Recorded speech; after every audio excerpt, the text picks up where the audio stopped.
Có một người từng hỏi rằng tại sao trong cuộc đời này có những người sống rất tốt, rất chân thành, rất hiền hòa, vậy mà lại bị chính người thân của mình làm tổn thương. Người ấy kể rằng mình đã cố gắng nhẫn nhịn, cố gắng giữ hòa khí, cố gắng yêu thương, nhưng đổi lại chỉ là những lời nặng nhẹ, sự lạnh nhạt, thậm chí là những vết thương vô hình, không biết phải nói cùng ai. Người ta bên ngoài đôi khi làm tổn thương ta vì hiểu lầm, nhưng khi người khiến ta đau lại là người mình từng xem là gần gũi nhất, thì sự đau ấy thường sâu và âm ỉ hơn nhiều, như một vết cắt ở nơi không nhìn thấy. Rồi người ấy ngồi yên thật lâu và tự hỏi: tại sao người tốt lại hay bị đối xử tệ? Tại sao người luôn mở lòng lại thường chịu nhiều tổn thương nhất? Có phải là vì họ quá yếu đuối, hay vì cuộc đời vốn không công bằng, hay vì càng yêu thương bao nhiêu thì lại càng dễ bị đau bấy nhiêu? Câu hỏi đó không chỉ là của riêng một người.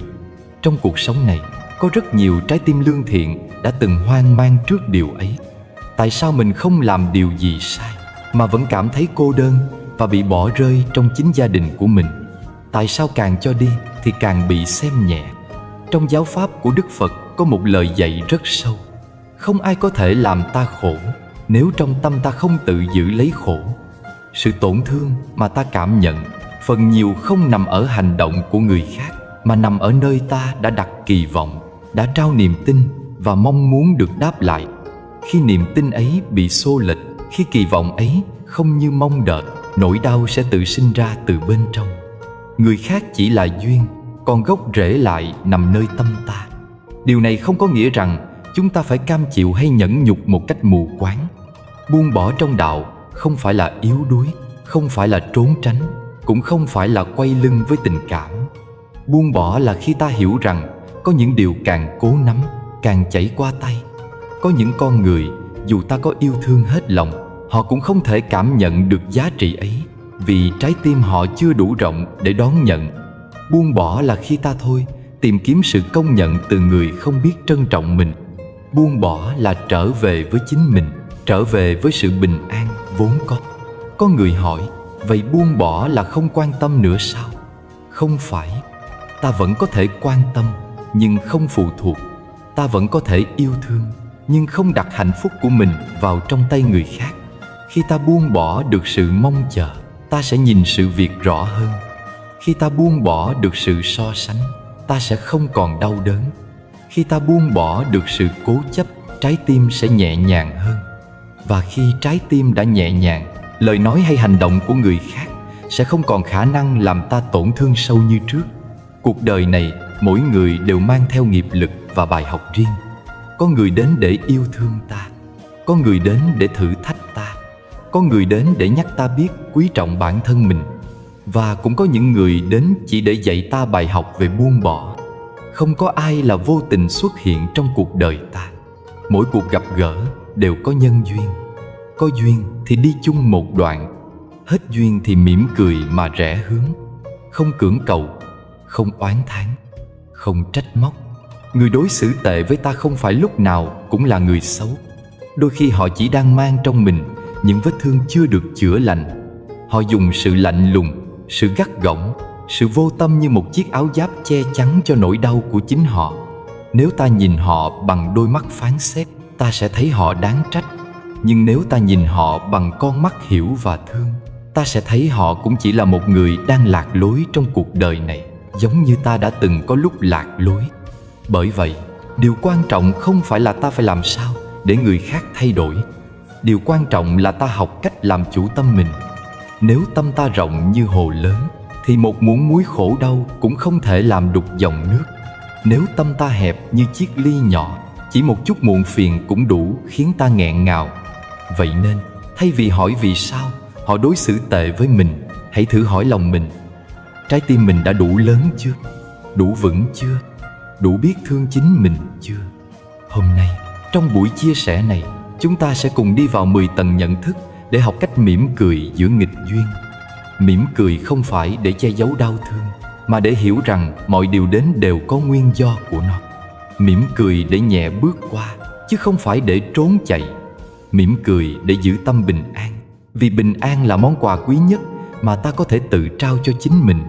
Nếu bạn đang mang trong lòng một nỗi buồn vì người thân đối xử không tốt, nếu bạn đang cảm thấy đơn độc trong chính mái nhà của mình, nếu bạn đã cố gắng rất nhiều nhưng chỉ nhận lại sự lạnh lùng, hãy ngồi xuống thật yên, hít một hơi thật sâu, thở ra thật chậm và nói với chính mình xứng đáng được bình an, mình xứng đáng được yêu thương, và mình sẽ học cách buông bỏ để tâm nhẹ lại. Chúng ta bắt đầu hành trình ấy ngay bây giờ. 1. Hiểu về khổ là gốc rễ của mọi phản ứng. Khi con người rơi vào đau khổ, phần lớn trong chúng ta đều phản ứng theo bản năng. Ta thấy ai làm tổn thương mình thì liền cảm thấy họ sai, họ tệ, họ đáng trách. Tâm liền sinh ra oán, sân, buồn bực. Nhưng nếu nhìn sâu hơn một chút, ta sẽ thấy khổ không bắt đầu từ bên ngoài, khổ bắt đầu từ trong tâm ta. Đây cũng chính là điều mà Đức Phật đã chỉ dạy từ hơn 2.000 năm trước trong giáo lý Tứ Diệu Đế. Tứ Diệu Đế là nền tảng của con đường giác ngộ. Tứ là 4, diệu là mầu nhiệm, đế là chân lý. 4 chân lý mầu nhiệm ấy gồm khổ, tập, diệt, đạo. Khổ là sự thật đầu tiên. Đời là khổ không có nghĩa là tất cả đều bi thảm, mà là trong cuộc đời này không có gì hoàn hảo, không có gì bền lâu. Từ khoảnh khắc ta sinh ra đã bắt đầu hành trình của mong cầu và hụt hẫng. Ta muốn được yêu thương, nhưng không phải lúc nào cũng được yêu thương. Ta muốn được thấu hiểu, nhưng không phải lúc nào cũng được lắng nghe. Ta muốn giữ người, giữ việc, giữ cảm xúc, nhưng tất cả đều thay đổi. Chính sự thay đổi đó khiến ta đau. Khổ không phải là hình phạt, khổ là bản chất của nhân gian. Rồi đến tập là nguyên nhân gây khổ. Đau không tự sinh ra, nó là kết quả của tham, sân, si trong lòng ta. Vì ta muốn có, vì ta muốn giữ, vì ta muốn người khác phải đối xử với mình theo đúng mong đợi của mình. Khi sự thật không như mong muốn, ta liền đau. Người khác đối xử tệ với ta chỉ là một sự kiện, nhưng nỗi khổ sinh ra là do ta bám chặt vào cảm xúc đó. Ta tự tạo ra những câu hỏi như: tại sao họ lại làm như vậy? Mình đã làm gì sai? Mình có còn đáng được yêu thương không? Chính chuỗi suy nghĩ ấy làm ta mệt mỏi nhất. Vậy nên, nguyên nhân của khổ nằm ở chỗ ta chưa hiểu được bản chất của cuộc sống. Ta chưa học được cách nhìn mọi việc bằng trí tuệ. Tiếp đến là diệt. Diệt không phải là diệt hết mọi đau khổ trong đời, mà là diệt nguyên nhân sinh khổ. Khi ta không còn bám vào kỳ vọng, không còn mong người khác phải đối xử thế này hay thế kia, thì khổ tự biến mất. Giống như ánh sáng xuất hiện thì bóng tối tự tan đi. Khi trí tuệ được thắp lên, vô minh tự nhiên lùi bước. Cuối cùng là đạo. Đạo là con đường đưa ta đến bình an. Đạo không chỉ là một niềm tin. Đạo là thực hành trong từng hơi thở, từng lời nói, từng suy nghĩ và từng lựa chọn. Đạo là sự quay về bên trong để nhìn rõ tâm mình đang khởi điều gì, đang nuôi điều gì, đang chấp điều gì. Khi tâm sáng, cuộc đời tự sáng. Nhìn lại thực tế đời sống, ta thường thấy rằng người đối xử tệ với ta, họ không phải là kẻ mạnh. Họ là người đang mang trong lòng nhiều vết thương mà không biết cách chữa lành. Họ hành xử như thế vì chính họ cũng đang chịu nghiệp khổ của mình. Họ có thể từng là người bị tổn thương từ nhỏ. Họ có thể lớn lên trong thiếu thốn sự yêu thương. Họ có thể đã từng thất bại, từng bị phản bội, từng bị xem thường. Những ký ức ấy trở thành hạt giống tiêu cực gieo vào tâm họ. Rồi khi gặp bất cứ ai ở gần, họ sẽ vô thức tạo ra cách ứng xử như một lớp áo giáp. Không phải vì họ muốn làm điều xấu, mà vì họ không biết cách nào tốt hơn. Ta thấy họ lạnh nhạt, nhưng sâu trong đó có thể là một trái tim đang sợ bị tổn thương thêm. Ta thấy họ cộc cằn, nhưng trong đó có thể là một tâm hồn đã quá mệt mỏi. Ta thấy họ vô tâm, nhưng biết đâu họ chưa từng được dạy cách yêu thương.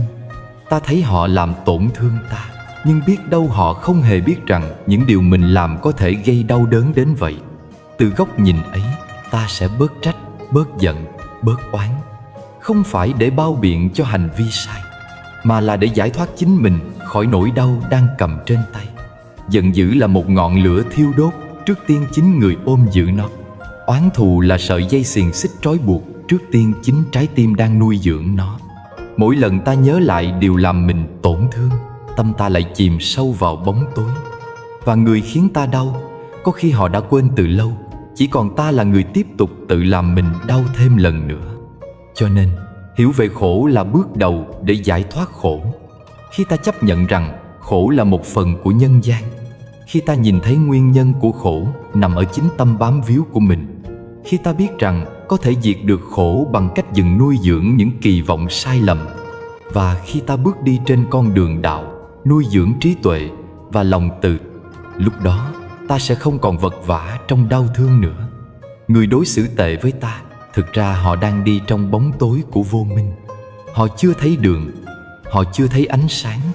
Nếu ta cũng oán và giận họ, nghĩa là ta cũng đang đi trong bóng tối ấy. Bóng tối gặp bóng tối sẽ chỉ làm đêm sâu hơn.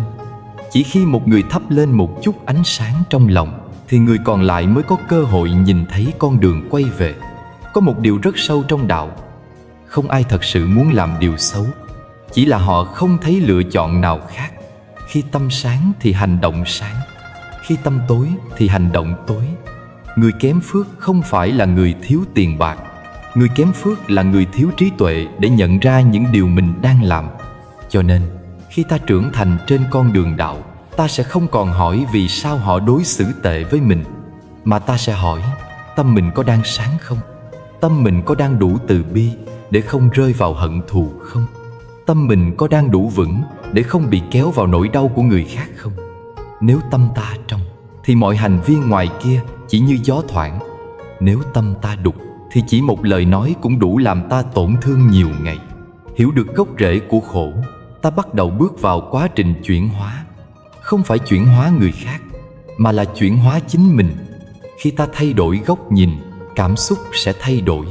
Khi cảm xúc thay đổi, hành động sẽ thay đổi. Khi hành động thay đổi, cuộc đời sẽ đổi thay. Ở những phần tiếp theo, chúng ta sẽ cùng đi sâu vào những tầng nhận thức để học cách giữ tâm an nhiên giữa nghịch cảnh. Nhưng trước hết, hãy để câu nói này lắng lại trong lòng. Khổ không sinh từ người khác, khổ sinh từ nơi ta chưa đủ hiểu và chưa đủ buông. Một khi hiểu được điều này, ta đã bước được nửa đường trên con đường giải thoát, và nửa còn lại là thực hành từng chút một, từng ngày một, trong sự nhẹ nhàng, không vội vàng, không ép buộc. Vì bình an không phải là điều gì xa xôi. Bình an nằm ngay trong từng hơi thở mà ta biết quay về với chính mình. 2. Nhân quả không ai nợ ai điều gì. Trong đời sống này, mỗi lời nói, mỗi suy nghĩ, mỗi hành động đều là một hạt giống gieo xuống mảnh đất của thời gian. Hạt giống ấy không mất đi. Nó nằm đó, chờ đủ duyên, đủ gió, đủ mưa để nảy mầm. Đây chính là luật nhân quả. Nhân là nguyên nhân, quả là kết quả. Gieo nhân lành thì nhận quả lành, gieo nhân khổ thì nhận quả khổ. Không phải do trời ban, không phải do số phận sắp đặt, mà chính là do chính mình. Người hiểu được điều này sẽ không còn oán trách, không còn đặt câu hỏi vì sao cuộc đời lại đối xử bất công. Vì khi thấy rõ nhân và quả, ta biết rằng mọi điều đến đều có nguyên do. Khi một ai đó làm tổn thương ta, phản ứng tự nhiên đầu tiên thường là đau và giận. Nhưng nếu ta dừng lại một chút, quan sát sâu hơn, ta sẽ thấy có thể đây là một duyên nghiệp cũ đang trổ. Có thể trong một thời điểm nào đó, một kiếp nào đó, ta đã từng làm điều tương tự với họ hoặc với một người khác. Nhân duyên chạy theo vòng tròn. Điều gì đã gieo thì sẽ quay về. Không phải để trừng phạt, mà để ta học một bài học mà linh hồn mình còn dang dở. Nếu ta nhìn cuộc đời bằng góc nhìn của nhân quả, ta sẽ không còn cảm thấy mình là người bị hại. Ta chỉ đang trả lại một món nợ cũ, nhẹ nhàng và bình thản. Trong giáo lý của Phật, có câu chuyện về một vị tỳ kheo bị mắng chửi ngay giữa chợ. Người mắng là một người dân, không rõ nguyên do, vừa chỉ tay vừa buông lời nặng tiếng. Thế nhưng vị tỳ kheo ấy vẫn đứng lặng, không biện minh, không tranh cãi, không tức giận, cũng không buồn rầu. Khi người kia mắng mệt rồi bỏ đi, các đệ tử mới hỏi rằng: thầy có buồn không? Thầy có tức giận không? Tại sao thầy không trả lời lại?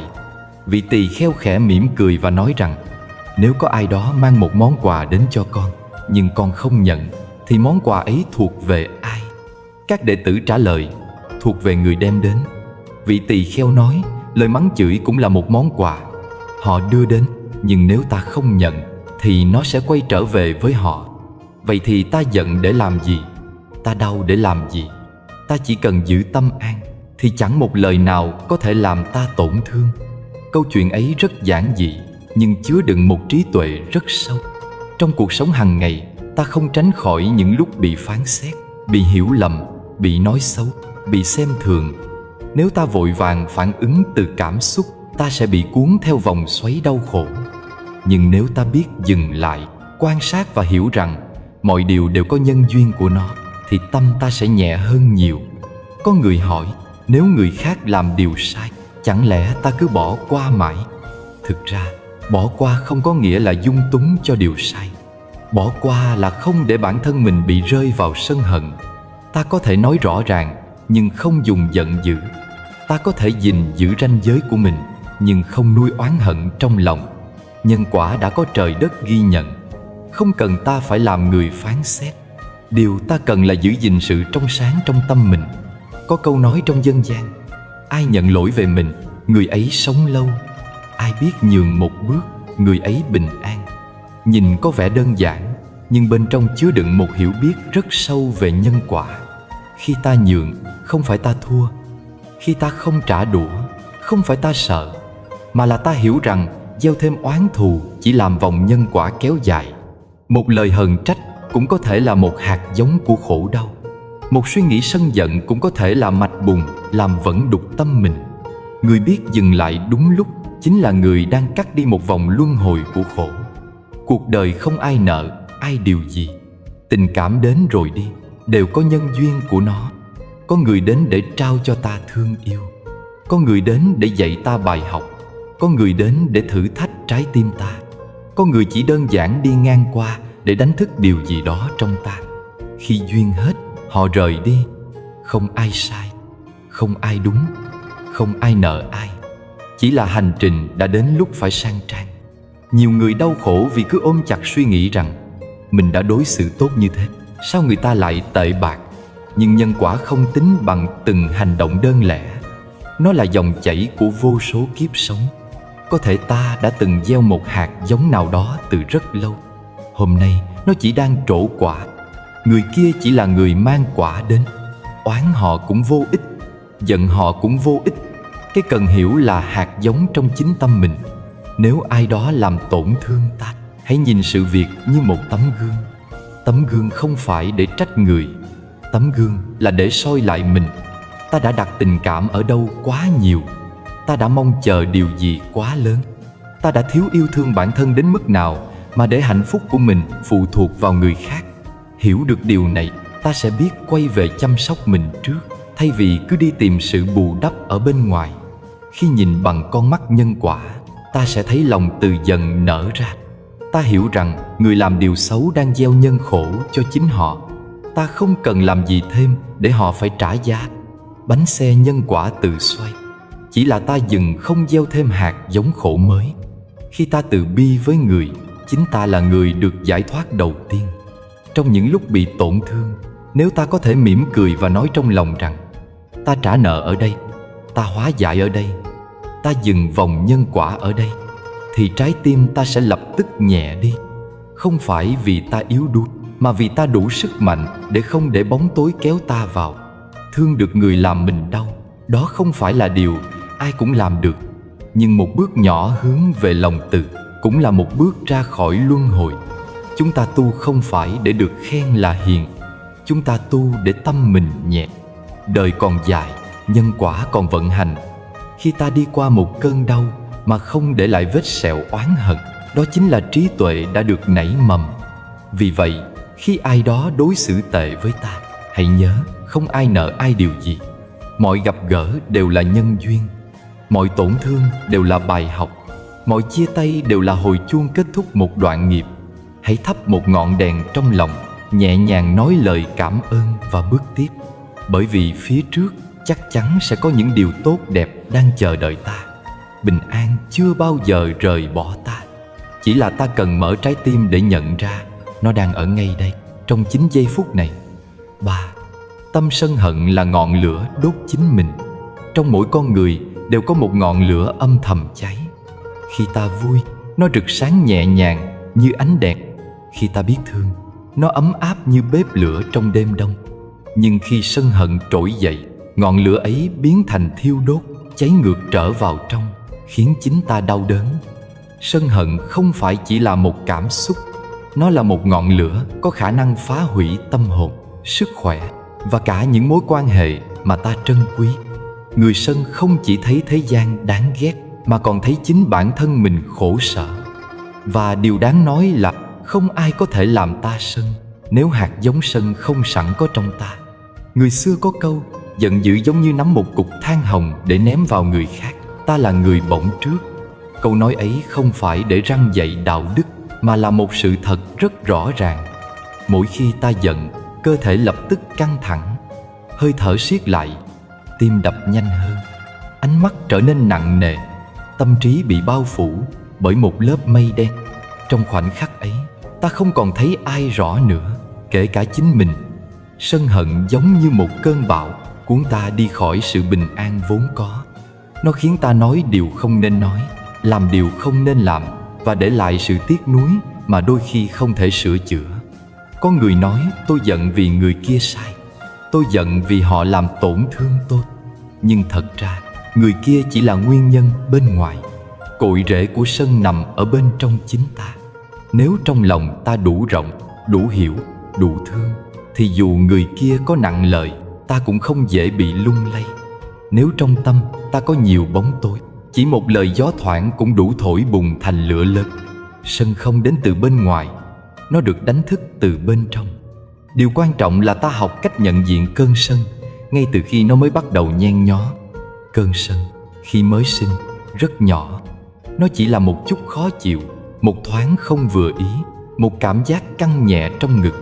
Nếu lúc ấy ta kịp thấy và dừng lại, cơn sân sẽ tan như khói mỏng.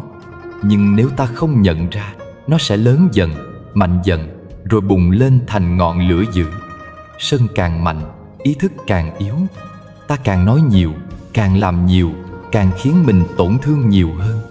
Vì vậy, bước đầu tiên là quay về bên trong và quan sát. Khi có ai đó làm điều trái ý mình, đừng vội phản ứng.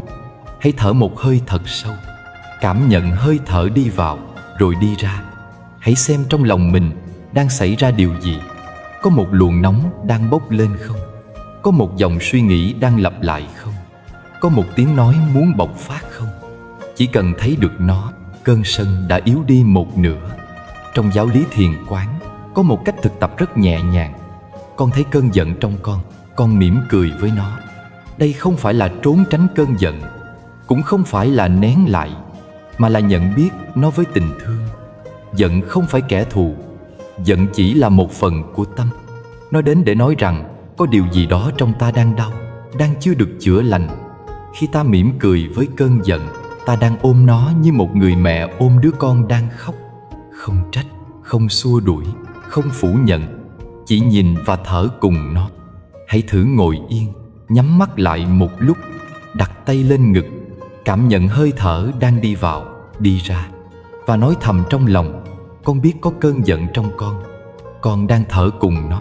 Con không trách con chỉ muốn hiểu nó.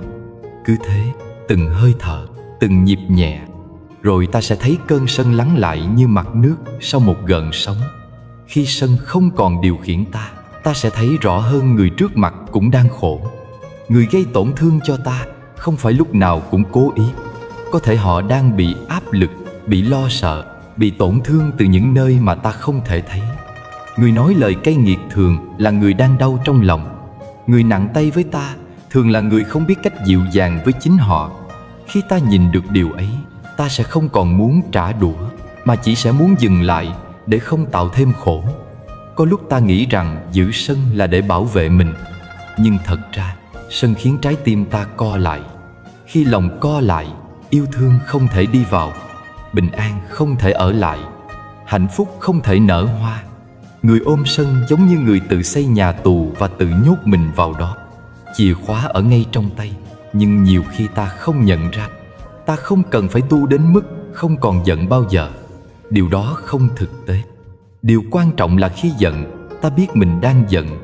Khi sân, ta biết mình đang sân. Ta nhận ra nó, ôm lấy nó và để nó tự tan. Giống như mây đen che mặt trời, mây có thể dậy nhưng mặt trời không hề mất. Tâm trong sáng của ta vẫn còn đó. Chỉ cần gió hiểu biết thổi qua, mây sẽ tan và ánh sáng hiền hòa lại trở về. Trong đời sống hàng ngày, hãy tập dừng lại một nhịp trước khi nói, dừng lại một khoảnh khắc trước khi hành động. Chỉ một nhịp thôi cũng đủ cứu được biết bao điều đáng tiếc. Hãy nhớ rằng lời nói thốt ra không thể thu lại. Vết thương trong tim người khác đôi khi không lành được chỉ vì một câu vô tình. Chúng ta tu không phải để trở nên hoàn hảo. Chúng ta tu để mỗi ngày ta bớt gây đau cho mình và cho người. Nếu ngày hôm nay ta biết buông xuống một cơn giận, lòng ta sẽ nhẹ thêm một phần. Nếu ngày hôm nay ta biết mỉm cười với một điều trái ý, tâm ta sẽ rộng thêm một chút. Từng chút một, từng bước nhỏ, tâm từ sẽ nở, nhận thức sẽ sáng, lòng sẽ an. Không cần phải cố thay đổi cả cuộc đời. Chỉ cần thay đổi một hơi thở, một cách nhìn, một phản ứng trong giây phút này. Hãy nhớ rằng bình an không đến từ bên ngoài. Bình an đến từ cách ta đối diện với chính mình. Khi ta có thể nhìn thẳng vào sân mà không bị nó cuốn đi, khi ta có thể ôm nó với sự dịu dàng và hiểu biết, thì ngay lúc ấy ta đang bước ra khỏi vòng khổ. Ngọn lửa sân, nếu được ánh sáng của chánh niệm soi chiếu, sẽ biến thành lửa sưởi ấm. Trái tim ta, khi không còn bị thiêu đốt, sẽ trở lại mềm mại, rộng rãi và biết thương. Cuối cùng, hãy tự nói với mình mỗi khi lòng dậy sóng: con thấy cơn giận trong con đang ôm nó bằng hơi thở. Con mỉm cười với nó và con cho nó đi. Bởi vì con xứng đáng với bình an. Con xứng đáng với một trái tim nhẹ nhàng. Con xứng đáng với một đời sống không còn tự làm khổ chính mình. 4. Tha thứ là không phải vì họ xứng đáng, mà vì con cần bình yên. Tha thứ không phải là việc dễ làm.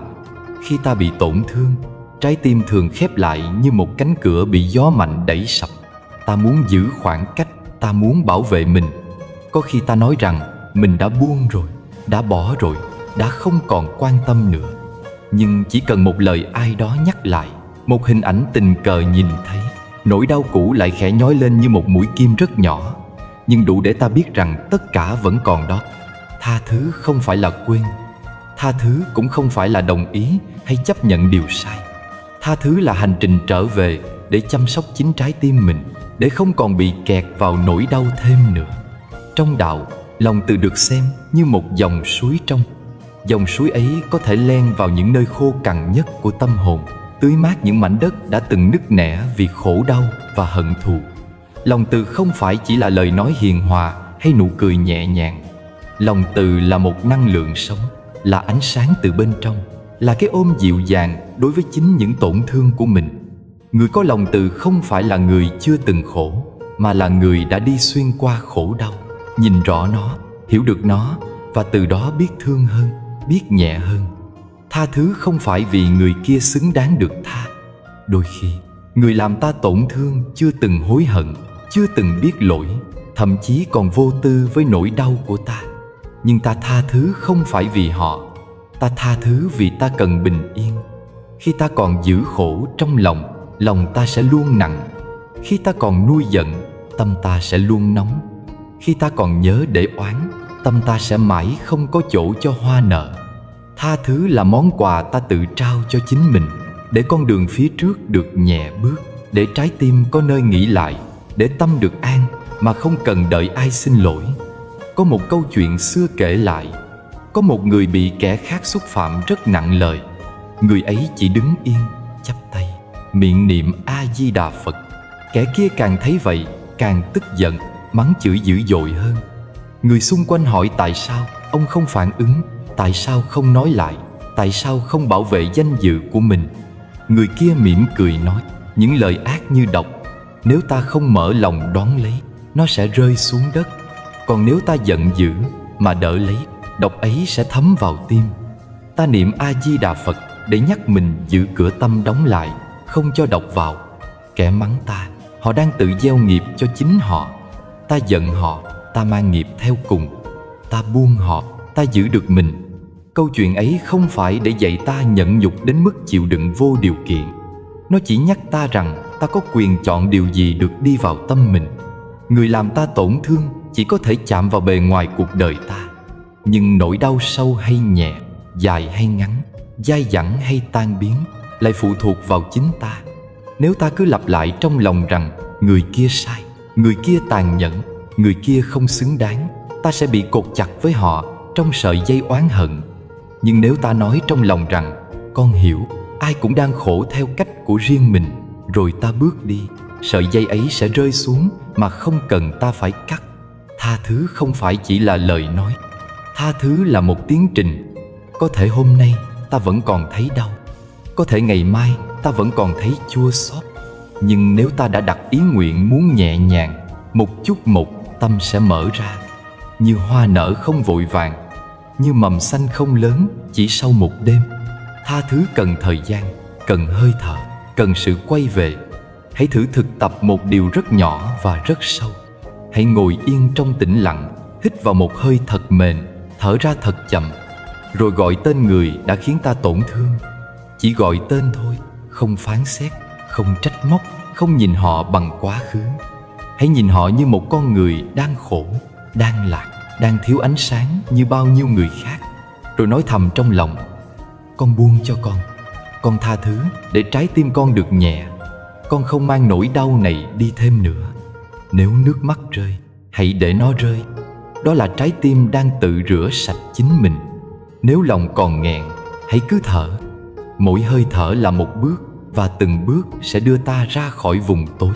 Có người hỏi, nếu con tha thứ như vậy, có phải con sẽ yếu mềm? Không, tha thứ không phải yếu đuối. Tha thứ là sức mạnh. Người yếu mới giữ hận vì họ không có đủ năng lượng để buông. Người mạnh mới dám thả xuống, dám không chống trả, dám bước đi với một trái tim trong trẻo. Có người hỏi, nếu con tha thứ, có phải con sẽ dễ bị tổn thương lần nữa? Không, khi con tha thứ thật sự, con không còn là người ngày trước. Con đã trưởng thành hơn, sâu hơn, tĩnh hơn.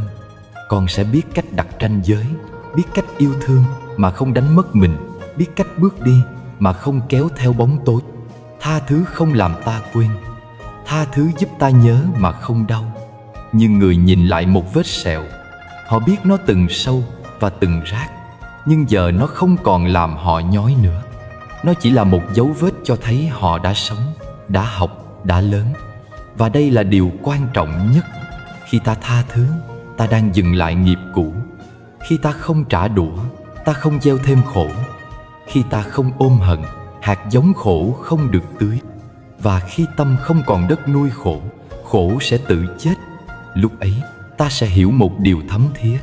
Không phải người kia cần ta tha thứ, là trái tim ta cần được tự do. Vậy nên mỗi khi nỗi đau cũ trở về, hãy mỉm cười nhẹ, như người gặp lại một người quen cũ mà đã không còn ràng buộc. Hãy nói trong lòng: con đã đi qua rồi, con không giữ nữa, con chọn bình yên. Và cứ thế, từng ngày tâm sẽ sáng hơn, đời sẽ nhẹ hơn, trái tim sẽ rộng như bầu trời sau mưa. 5. Mỉm cười là cánh cửa mở ra an lạc. Mỉm cười là biểu hiện của một tâm đã hiểu, đã thấy, đã thả xuống được phần nào những gánh nặng vô hình trong đời. Nụ cười trong đạo không phải là nụ cười để che giấu nỗi buồn, cũng không phải nụ cười miễn cưỡng để làm vừa lòng người khác, mà là nụ cười khởi lên từ bên trong, nhẹ như làn gió thoảng, không phô trương, không cố gắng, không dùng ý. Nụ cười ấy chỉ xuất hiện khi tâm không còn bị trói buộc quá nhiều bởi những hơn thua, đúng sai, được mất.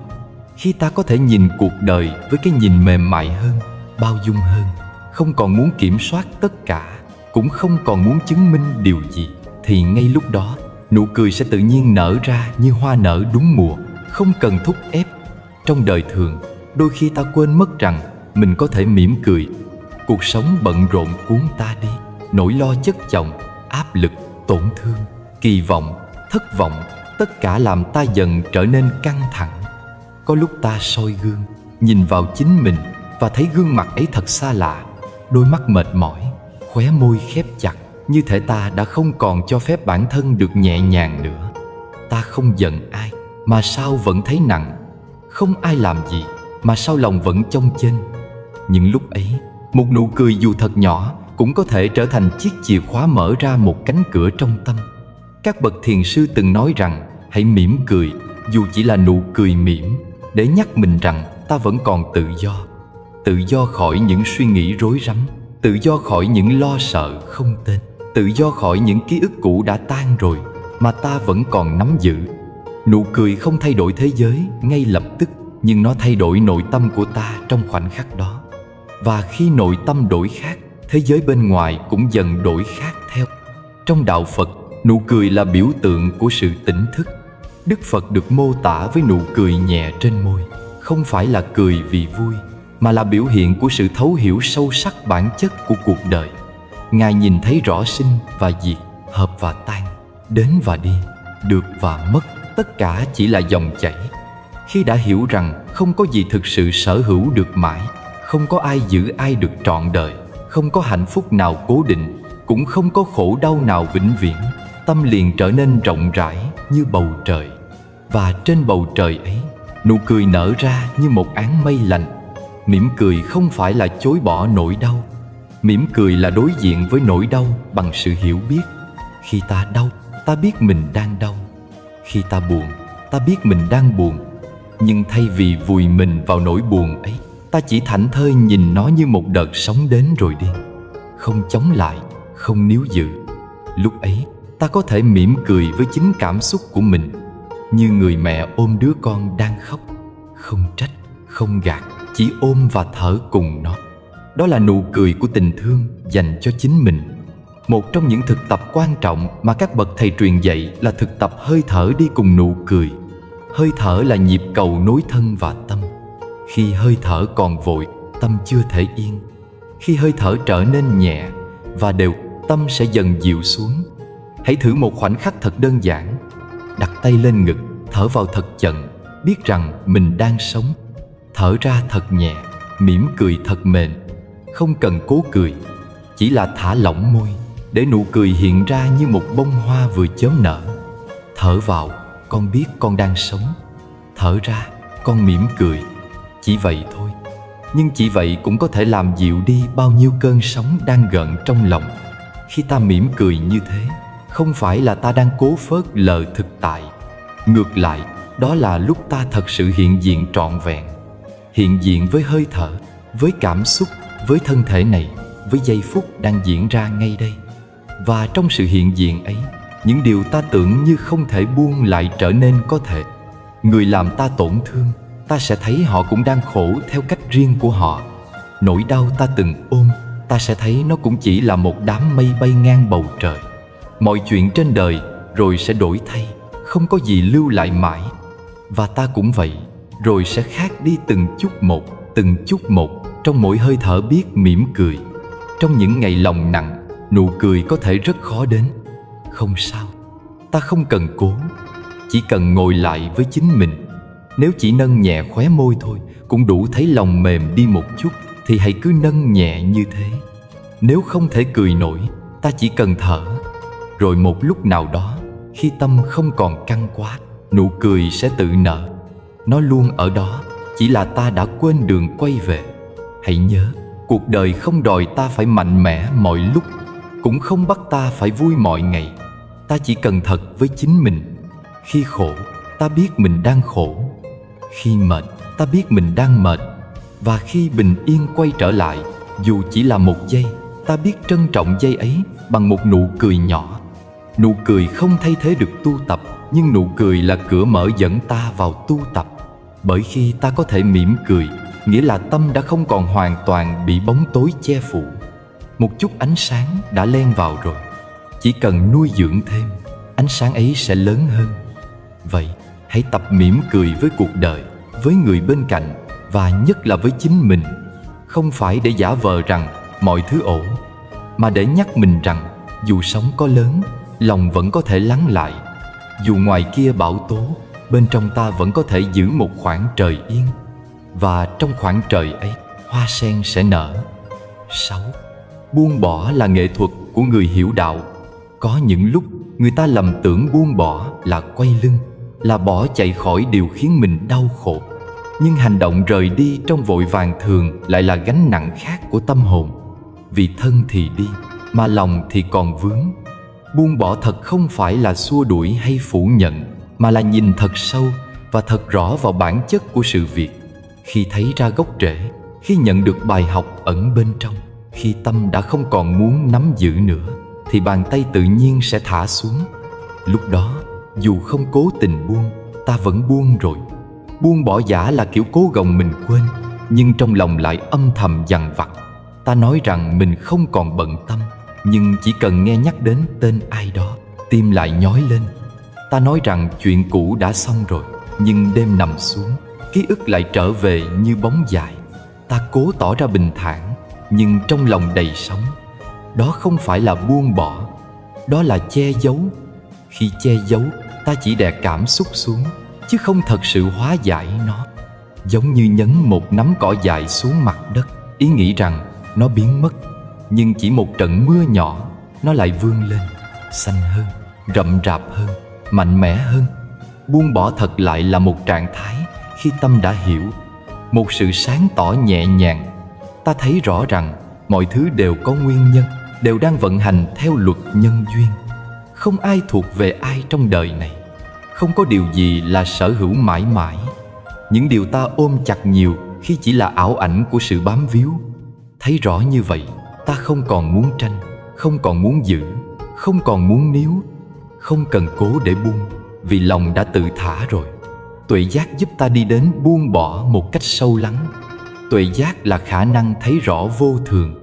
Mọi vật, mọi người, mọi khoảnh khắc đều như mây bay ngang trời, đến rồi đi, không ở lâu. Người ta khổ vì muốn giữ điều phải rời xa, và muốn đẩy đi điều vốn cần hiện diện để dạy ta một bài học. Khi thấy vô thường, ta không còn quá ôm chặt điều gì, không cố níu một người muốn rời đi, cũng không chống cự điều đang xảy đến. Tâm tự khắc mềm lại. Khi tâm mềm, khổ đau tan. Giống như người đang mang một bao cát nặng trên vai, anh ta cứ tin rằng đó là điều không thể đặt xuống. Bao cát ấy có thể là một nỗi buồn, một kỷ niệm, một người nào đó, hay một việc ta nghĩ mình phải giữ mãi. Càng đi, vai càng mỏi, đường càng dài, hơi thở càng nặng. Nhưng kỳ lạ thay, khi có ai hỏi vì sao không đặt xuống, người ấy lại nói rằng không thể, vì đã quen rồi, vì sợ buông xuống rồi không biết phải làm gì, vì tưởng rằng đó là một phần thân thể mình. Chỉ đến khi một ngày anh dừng lại, nhẹ nhàng mở tay và đặt bao cát xuống mặt đất, anh mới nhận ra rằng mình có thể bước nhẹ như mây.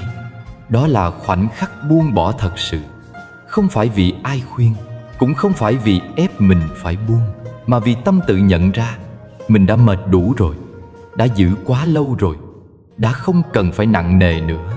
Trong đời có nhiều điều ta không thể quên ngay, nhưng ta có thể học cách thả nhẹ từng chút một. Không phải buông một lần là xong, mà là mỗi ngày bước một bước, giảm một ít níu bám, thả một ít chấp trước. Mỗi sáng tỉnh dậy, ta hỏi lòng mình, hôm nay ta có thể nhẹ đi thêm một phần không? Hôm nay ta có thể nhìn mọi chuyện bằng ánh mắt dịu dàng hơn không? Không cần phải gấp, không cần phải ép, chỉ cần chậm rãi và chân thật. Buông bỏ cũng có khi là buông những mong cầu quá lớn. Ta luôn muốn người khác hiểu mình, thương mình, đối xử đúng ý mình. Khi họ không làm được, ta thất vọng, ta khổ. Nhưng nếu ta nhìn sâu, ai cũng đang sống với vết thương riêng, ai cũng có những nỗi sợ khó nói. Khi hiểu như vậy, ta không còn chờ đợi một sự hoàn hảo. Tâm bắt đầu biết chấp nhận, và khi chấp nhận, sự bình yên xuất hiện. Điều khó nhất không phải là tha thứ cho người khác, mà là buông sự oán trách trong chính lòng mình. Ai làm ta tổn thương cũng chỉ là người đồng hành trên con đường tu học của ta. Họ đến để giúp ta nhìn ra những mảnh tâm chưa lành, những cơn giận chưa dịu, những chấp niệm chưa buông. Nếu không có họ, làm sao ta thấy được mình còn điều gì phải tu? Nên thay vì hằng học, ta có thể nói thầm trong lòng, cảm ơn vì đã đến, cảm ơn vì đã chỉ cho ta biết mình còn thiếu gì. Khi tâm đã thật sự hiểu, buông bỏ trở thành một nghệ thuật rất đẹp.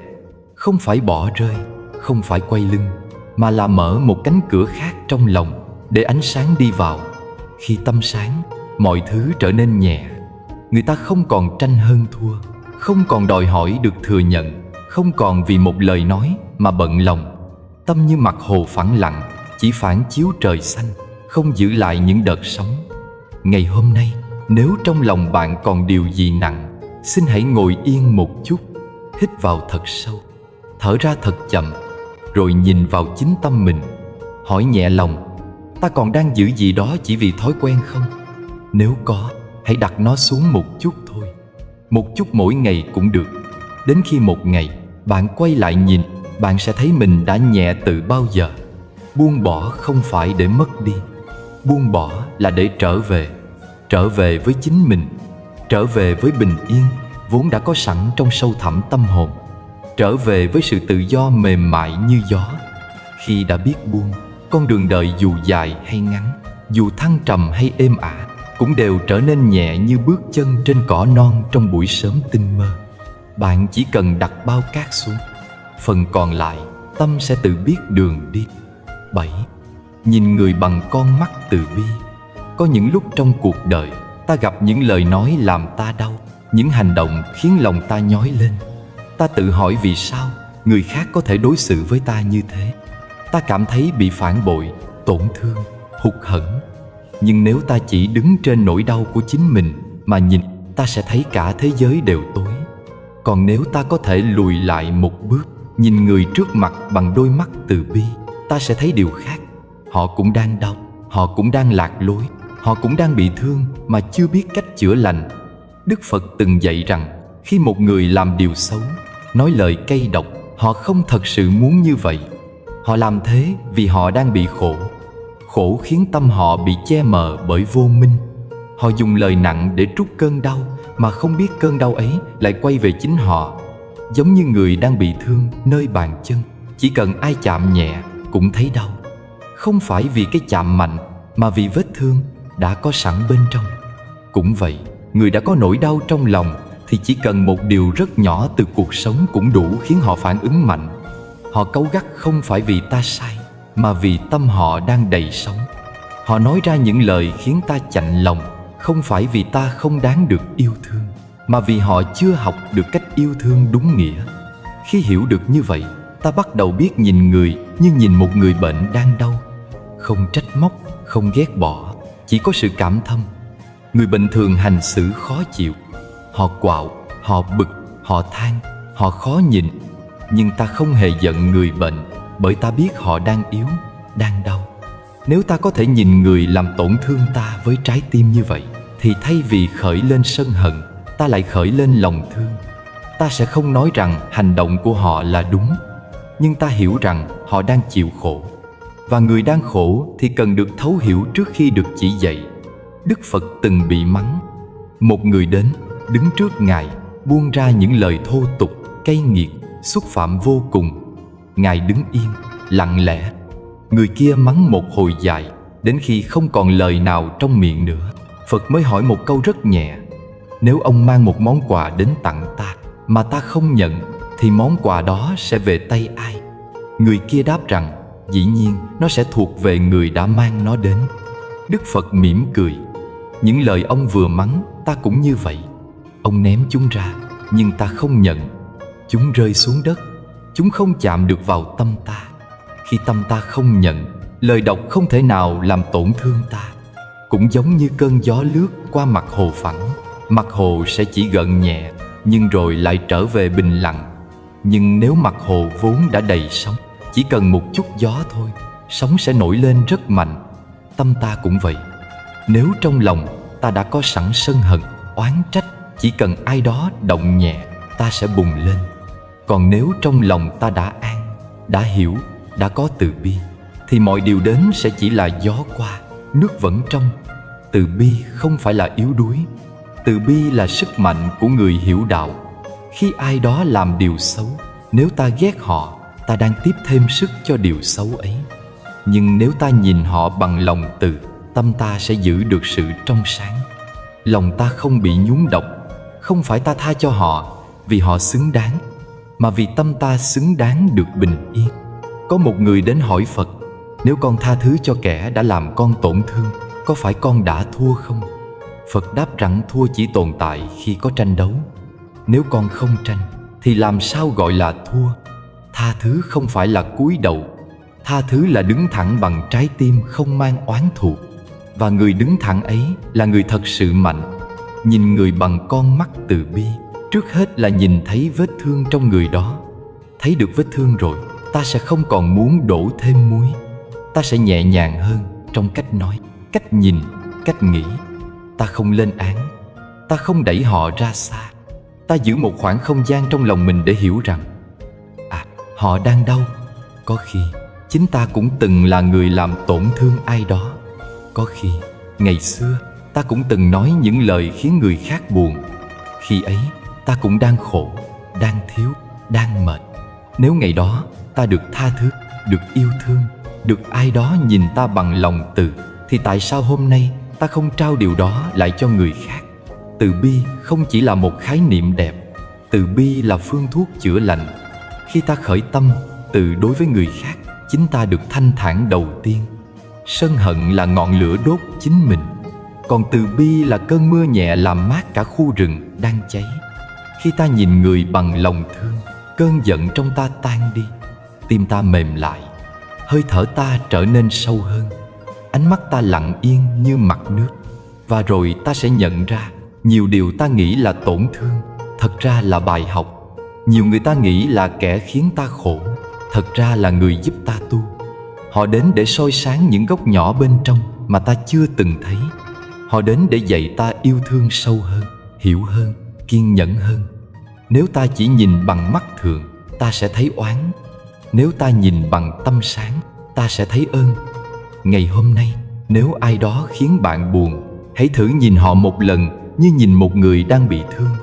Đừng hỏi vì sao họ làm thế. Hỏi xem họ đang đau điều gì. Đừng hỏi vì sao họ không tử tế. Hỏi xem họ đang thiếu tình thương từ bao lâu rồi. Khi tâm hỏi như vậy, câu trả lời tự nhiên sẽ là sự mềm mại. Hãy tập thở nhẹ. Hít vào, con biết cơn giận đang khởi. Thở ra, con mỉm cười với chính mình. Hít vào, con thấy người trước mặt cũng đang khổ. Thở ra, con gửi đến họ một lời chúc lành. Chỉ cần một nụ cười nhỏ thôi cũng đủ làm dịu một cơn bão trong lòng. Và khi cơn bão tan, ta mới thấy rằng từ bi không phải là điều cao xa. Từ bi chỉ là cách ta chọn để nhìn đời bằng sự ấm áp. Nhìn người bằng con mắt từ bi là con đường đưa ta trở về với sự bình an lâu bền. Một sự bình an không ai có thể lấy mất. Một sự bình an chỉ có thể nở ra từ chính trái tim đã học cách thương mà không cần điều kiện. Và rồi, từ trong sâu thẳm, ta hiểu rằng thương không phải là yếu mà là mạnh. Bao dung không phải là thua mà là thắng. Và từ bi không phải là làm cho người khác tốt lên trước, mà là làm cho lòng ta trong sáng lại, nhẹ nhàng lại, tự do lại. Đó mới là món quà lớn nhất mà ta có thể trao cho chính mình. 8. Giữ tâm như mặt nước tĩnh. Có một hình ảnh rất đẹp trong đạo. Mặt nước tĩnh lặng, nước có thể phản chiếu bầu trời, trăng sao, núi rừng. Tất cả cảnh sắc đều yên xuống mặt nước khi nó đứng yên. Nhưng chỉ cần một hòn sỏi rơi xuống, mặt nước liền gợn sóng, hình ảnh trở nên méo mó. Tâm người cũng như thế.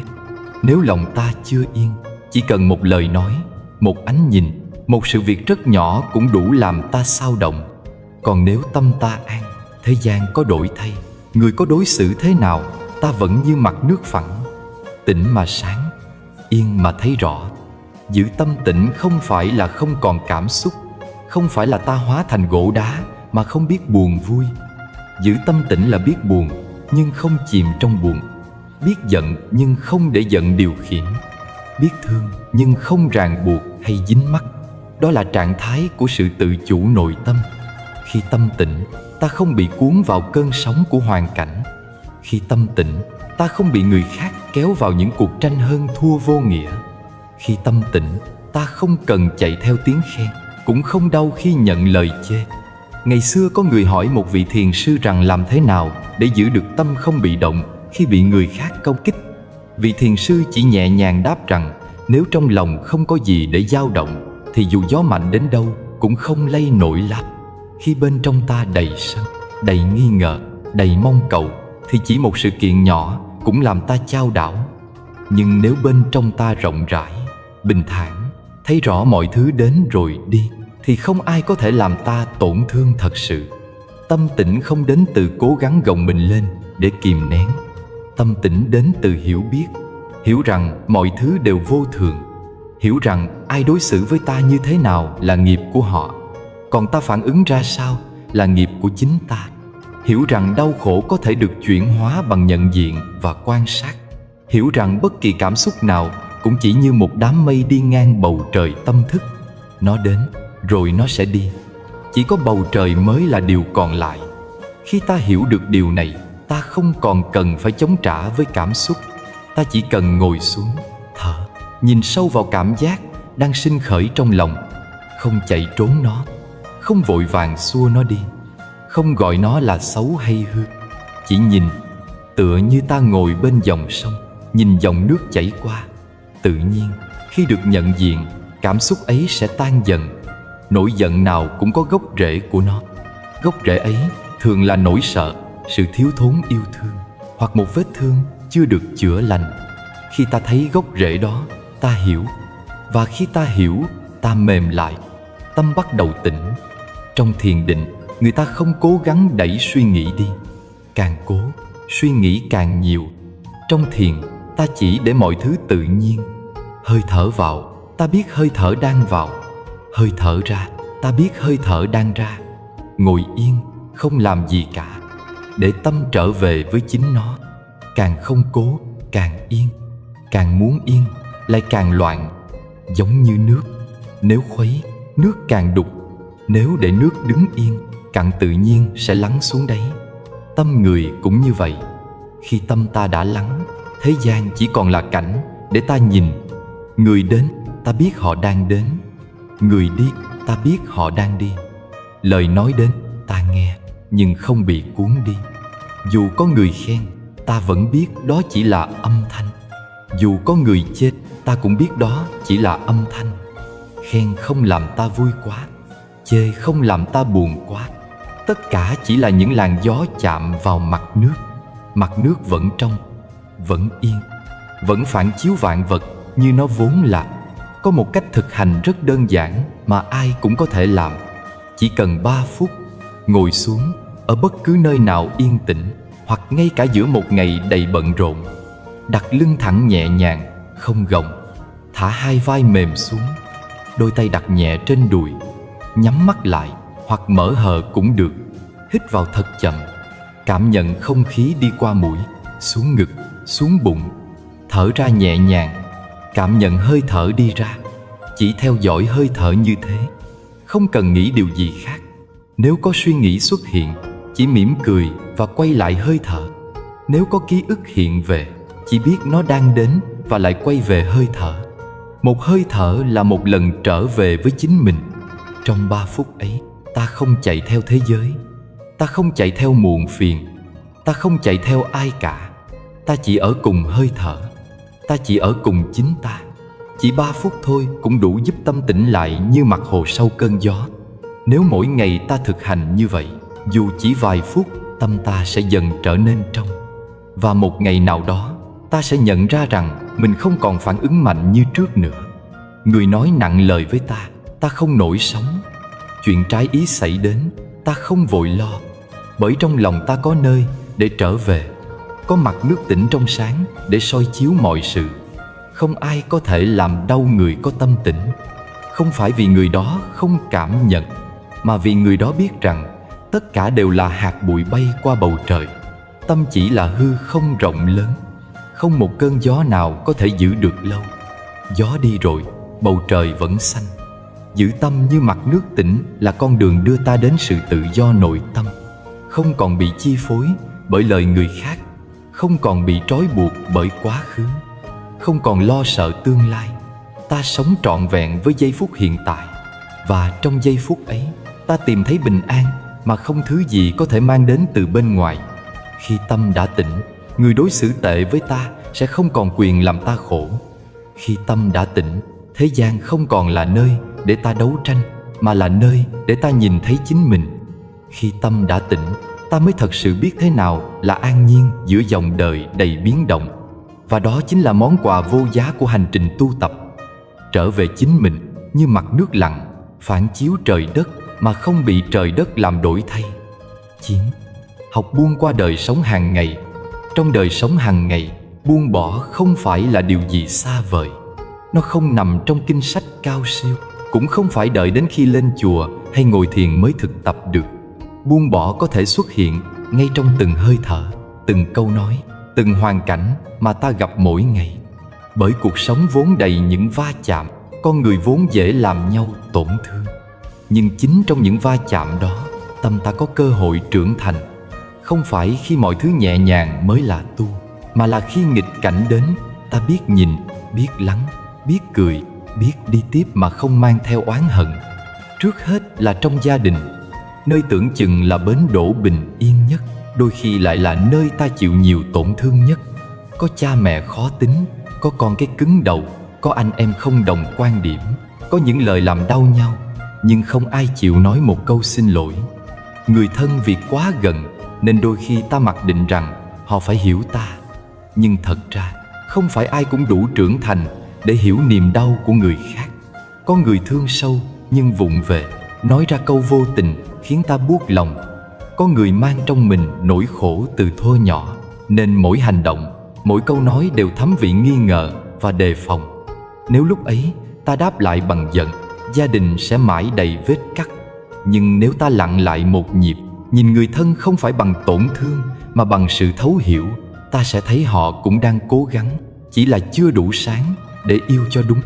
Trong công việc, ta gặp đồng nghiệp không thật lòng, gặp người nói một đằng nghĩ một nẻo, gặp sự cạnh tranh, đố kỵ, hiểu lầm. Chúng ta thường vô tình đem những mệt mỏi ấy mang về nhà, trút lên chính người mà ta thương nhất. Rồi ta nói rằng cuộc đời quá khó. Nhưng nếu nhìn sâu, ta sẽ thấy không phải công việc làm ta khổ, mà là sự dính mắc của ta vào lời khen tiếng chê mới khiến ta nặng lòng. Khi ai đó xem thường ta, hãy tự hỏi ta có thật sự bị xem thường không, hay chỉ là cái tôi trong ta bị chạm động. Nếu ta thấy rõ điều ấy, ta sẽ không cần phải chứng minh mình đúng. Chỉ cần làm tốt việc của mình, thời gian sẽ tự trả lời thay ta. Còn với bạn bè, có những người tưởng ở bên cạnh ta mãi, nhưng rồi một ngày họ quay lưng mà ta không hiểu lý do. Có người ta từng xem là tri kỷ, rồi bỗng nhiên trở thành người xa lạ. Cuộc đời vốn thế, không phải ai ta thương cũng sẽ nắm tay ta đi đến cuối cùng. Duyên đến thì cùng đồng hành, duyên hết thì mỉm cười bước tiếp. Đau là vì ta muốn giữ điều đã không còn thuộc về mình. Nếu ta biết ơn đoạn đường mà người đó đã từng mang nắng ấm đến cho ta, ta sẽ không còn oán hận khi họ rời đi. Không ai phải ở lại với ta mãi, nhưng ai đã từng thật lòng đều xứng đáng được ta chúc an yên. Vậy khi bị nói xấu thì sao? Khi nghe ai đó sau lưng ta gieo lời cay đắng, điều đầu tiên ta cần nhớ là lời họ nói thuộc về họ, không thuộc về ta. Nếu trong lòng ta biết rõ mình sống tử tế, lời nói xấu kia chỉ như cơn gió thoảng. Nếu ta nóng nảy đáp trả, ta đang tự biến mình thành người gánh lấy sự sân hận của người khác. Có người từng hỏi Đức Phật rằng phải làm gì khi người khác mắng chửi mình. Ngài chỉ đáp rằng nếu ai đó mang một món quà đến mà ta không nhận, thì món quà ấy sẽ thuộc về ai? Câu trả lời rất nhẹ mà thấm: thuộc về người đưa nó. Vậy nên khi lời nói xấu đến, ta chỉ cần không nhận bằng cách không để tâm, không dính mắc, không biến lời người thành lửa đốt lòng mình. Còn khi bị phản bội, đây là một trong những nỗi đau khiến con người dễ gục nhất. Bởi phản bội đến từ nơi ta từng đặt niềm tin. Nhưng niềm tin cũng giống như dòng nước, giữ quá chặt thì vỡ, buông quá nhanh thì trôi. Khi bị phản bội, ta thường tự hỏi tại sao họ lại làm vậy. Nhưng câu trả lời thật ra rất rõ: bởi tâm họ chưa đủ chín, bởi họ còn đang chạy theo mong cầu và thiếu thốn trong chính bản thân. Phản bội không phải là minh chứng rằng ta không xứng đáng được yêu thương. Nó chỉ là bằng chứng rằng người đó chưa biết yêu một cách trọn vẹn. Vậy nên ta không cần phải gồng lên để chứng minh mình tốt. Chỉ cần giữ trái tim, đừng vì thất vọng mà khép lại. Khi bị chê bai, hãy nhớ rằng không có ai sống mà không từng bị chê. Ngay cả Đức Phật, dù là bậc giác ngộ, vẫn từng bị phỉ báng. Người trần thế sao tránh khỏi. Nhưng nếu ta cứ để tâm mình chạy theo từng lời nhận xét, cuộc đời ta sẽ mệt lắm. Có người nói tốt về ta hôm nay, ngày mai có thể nói khác. Thế gian thay đổi theo tâm họ, nhưng ta không cần thay đổi theo lời họ. Chỉ cần biết mình đang đi đúng đường. Và trong mọi hoàn cảnh, lời dạy của Phật vẫn vang lên rất nhẹ mà rất sâu. Lấy im lặng để thắng lời oán. Im lặng không phải là câm nín chịu đựng. Im lặng là biểu hiện của sự không, để tâm bị kéo đi.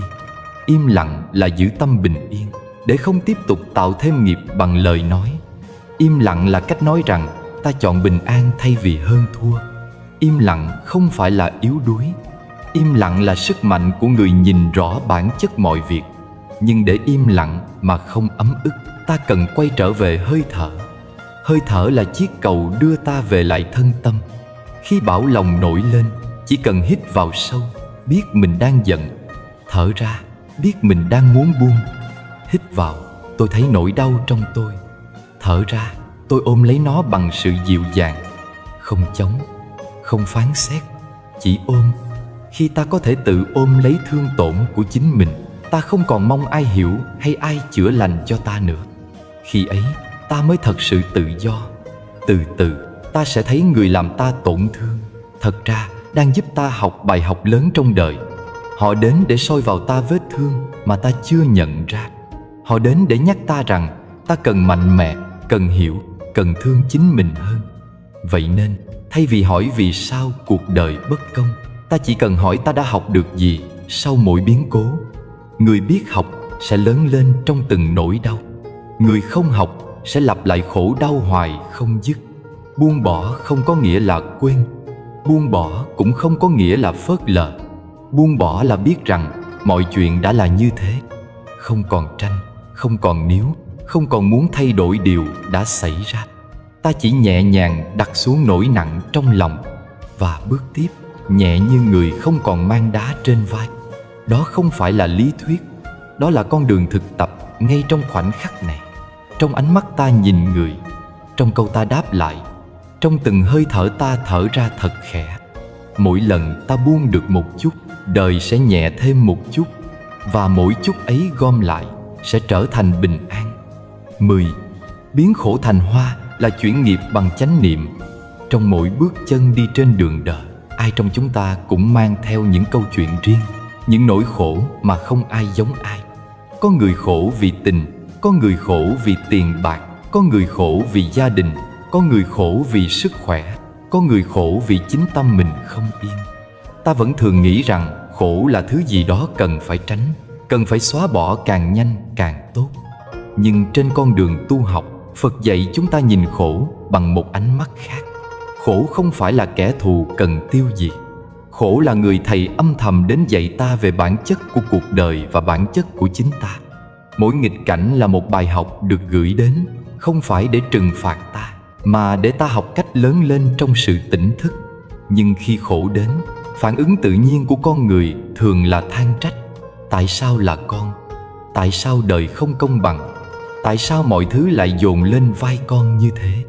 Những câu hỏi ấy làm trái tim ta thêm nặng. Bởi khi ta trách đời, ta tin rằng khổ là từ bên ngoài đi vào. Khi ta trách người, ta tin rằng ai đó đã làm tổn thương ta một cách cố ý.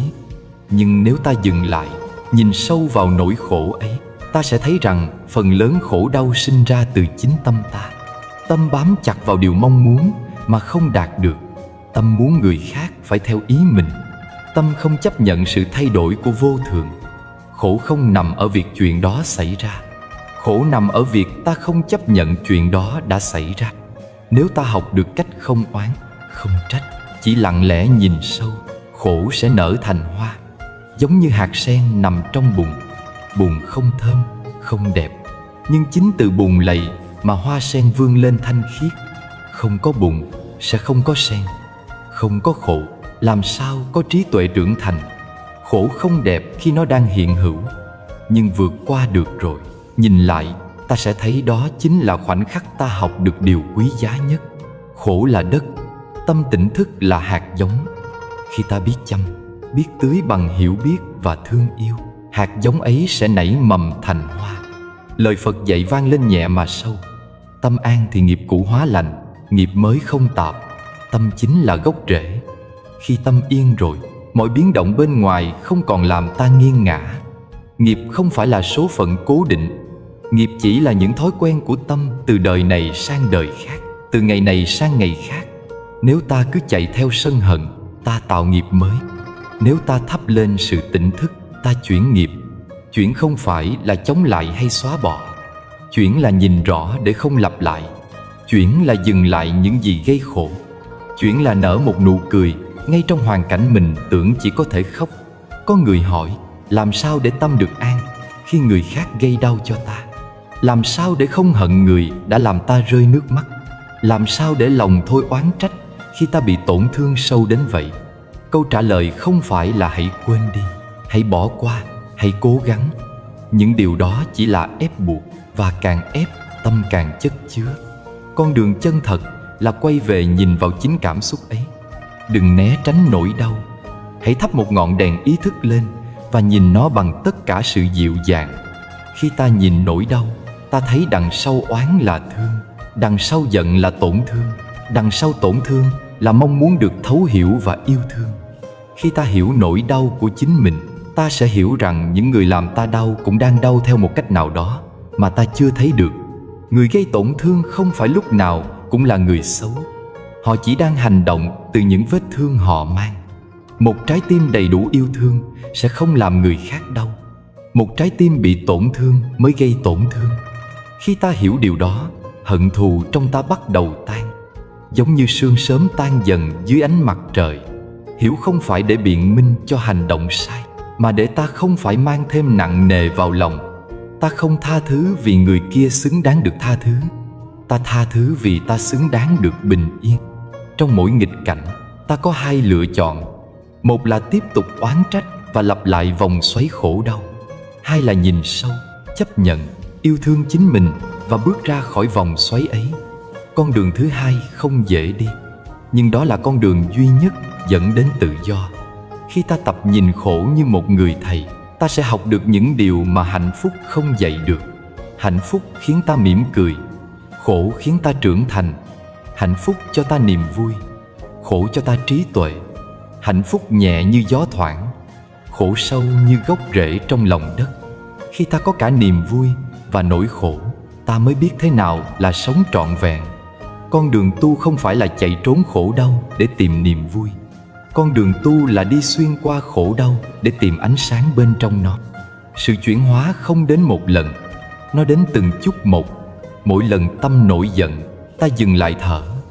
Mỗi lần nỗi đau trở về, ta đặt tay lên ngực và tự nhủ rằng con đang ở đây, không sao cả.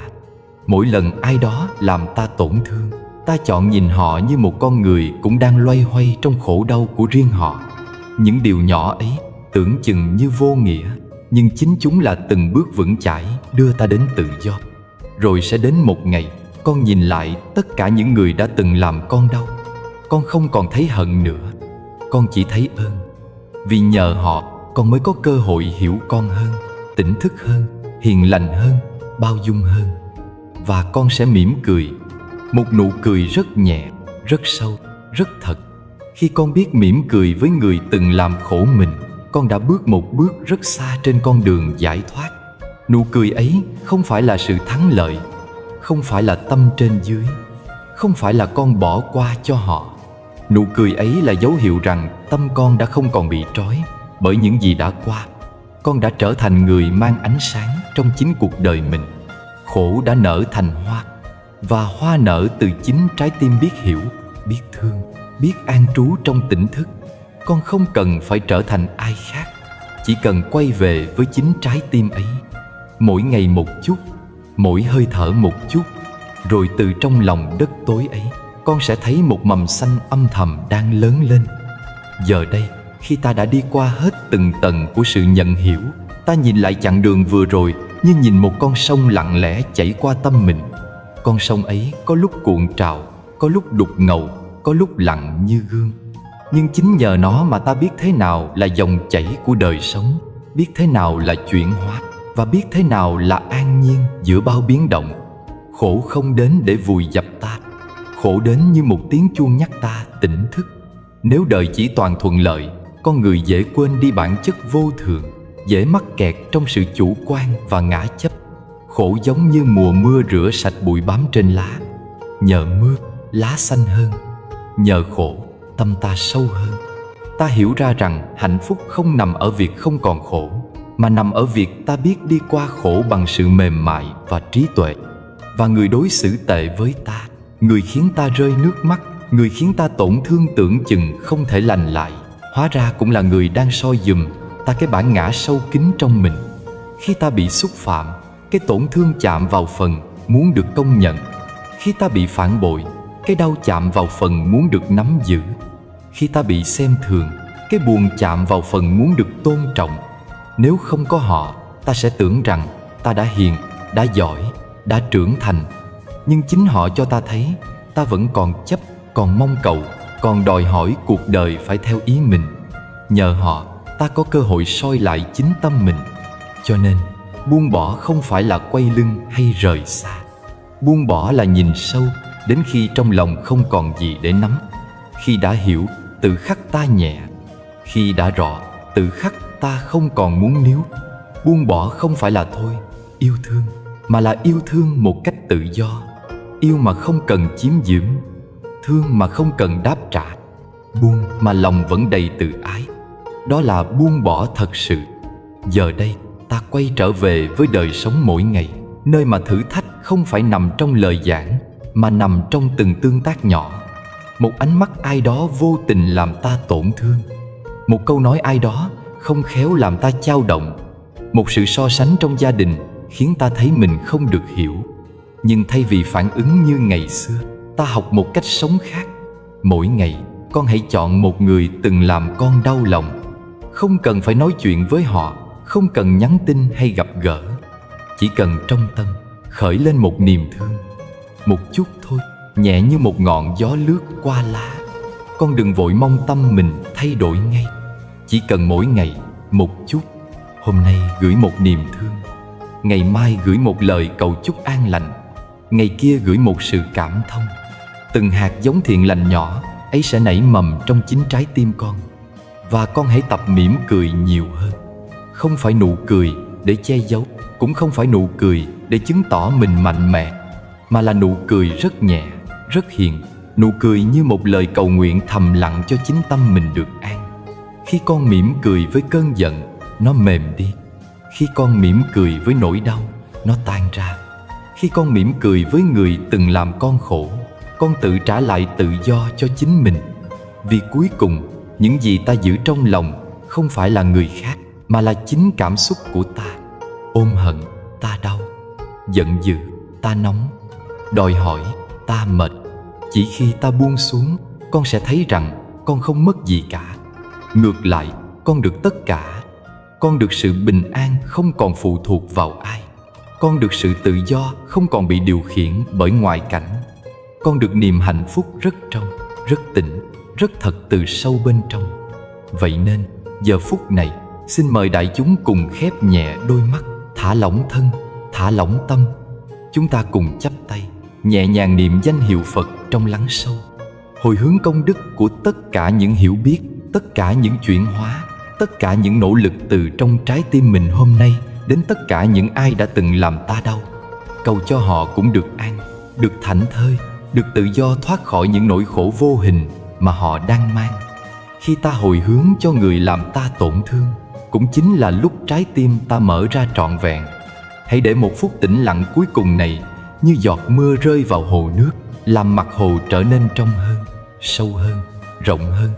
Hãy để tiếng nhạc thiền nhẹ nhàng dẫn tâm ta vào sự tĩnh an không cần lời. Và khi mở mắt ra, con biết rằng con đã bước sang một trang mới. Một trang mà con không còn đi qua cuộc đời với trái tim đầy phòng thủ, mà là một trái tim biết hiểu, biết thương, biết mỉm cười trong từng khoảnh khắc. Con không còn cố gắng trở thành một người khác. Con chỉ cần trở về đúng với chính mình. Và chính nơi đó, an nhiên đã có từ lâu.